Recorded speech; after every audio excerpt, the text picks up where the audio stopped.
Future tense last topic है future tense का, और टेंस का भी ये लास्ट टॉपिक है। अभी तक हमने पढ़ा future indefinite, future continuous, future perfect, and today is the last topic that is called as future perfect continuous. Actions of future completing in sense and will be continuous. Actions of future completing in sense and will be continuous are called as future perfect continuous actions. I shall have been eating for 1 hour. मैं 1 घंटे से खा चुका आ रहा होगा। We shall have been working since 2015. हम 2015 से काम कर चुके आए होंगे। She will have been reading since morning. वो सुबह से पढ़ चुकी आ रही होगी। He will have been playing for 2 PM. वो 2 बजे से खेल चुका आ रहा होगा। ठीक है, ये हमारे सामने कुछ एग्जांपल्स है फ्यूचर परफेक्ट कंटिन्यूअस की। तो अब हम यहाँ से वही करते हैं जहाँ से हम बोलते हैं कि फार्मूला क्या बनता है। रूल्स और फार्मूला एग्जांपल्स के बाद ही आते हैं। या अगर subject I, we, she, he, subject shall have, will have, been सबके पास सबके साथ है। तो have भी आप सबके साथ में देखते हैं। और यहाँ पर होता है इन फॉर्म ऑफ वर्ब, और कहीं से सिंस और कहीं से फार, इन दो में सिंस। ये हमने इसे पहले भी डिस्कस किया है, सिंस और फार कहाँ पे लगता है।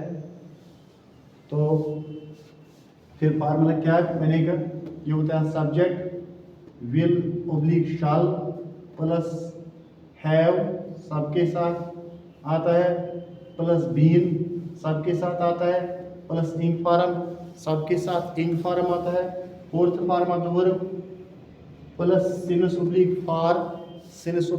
For time complements plus time complement. ये जो आगे इसके साथ है 1 hour, 15, morning, 2 PM, that we called as time complements. तो यहाँ से हम बताएंगे कि हमने यहाँ लिखा have, यहाँ से भी हम has भी इस्तेमाल कर सकते हैं सिंगुलर सब्जेक्ट्स के साथ। अक्सर हम देखते हैं कि have का ही यूज़ होता है, otherwise we can go it is used in we can write it as has. He will has been working for 2 PM. तो अक्सर बेशतर हम ज़्यादातर have का ही इस्तेमाल करते हैं, इसलिए हमने इधर लिखा have, otherwise we can write as has. तो since और for हमने बताया था कि लॉन्ग पीरियड ऑफ टाइम के लिए हम कहते हैं कि सिनस लगता है, और शॉर्ट पीरियड ऑफ टाइम के लिए फार लगता है। और यहाँ से हम थोड़ा और भी ध्यान रखेंगे कि शॉर्ट पीरियड ऑफ टाइम का मकसद क्या होता है। और यहाँ हमने बताया कि ये जो लास्ट वाला एग्जाम्पल हम बाद में करेंगे, पहले हम रूल्स की तरफ जाएंगे। इंग form of verb is always used, सबके साथ इंग फॉर्म लगता है। shall have been is used commonly for I, we. Will have been is used with he, she, you, they. That we have studied, that you have read, you are studying in these 3 types, this and this. Where we say that since is used with the point of time and for is used with the period of time. आज हमने इसको ये point इस तरह भी अगर हम clear करेंगे कि ये जो टाइम फिक्स्ड होता है, उस पे हम खार करते हैं, जहाँ टाइम का इशारा होता है, क्लियर पॉइंट नहीं होता है टाइम का, वहाँ से हम सिंस करते हैं। क्या है वो एग्जाम्पल, आप इधर देख सकते हैं। Yasir will have been playing for 1 hour, Yasir 1 घंटे से खेल चुका आ रहा होगा, 1 आवर बाद। और यहाँ से अगर हम लिखेंगे Yasir shall have been playing for, that we called as, यहाँ से अगर हम for के बजाय लिखेंगे since morning,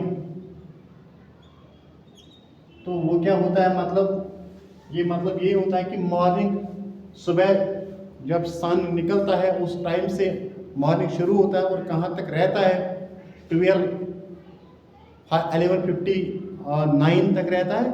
इसका हमें पता नहीं किस टाइम का, मॉर्निंग का है इशारा टाइम, मगर पता नहीं है कि ये टाइम क्या कौन सा है मॉर्निंग। अगर यहाँ पर लिखेंगे हम 9 AM, then it is far.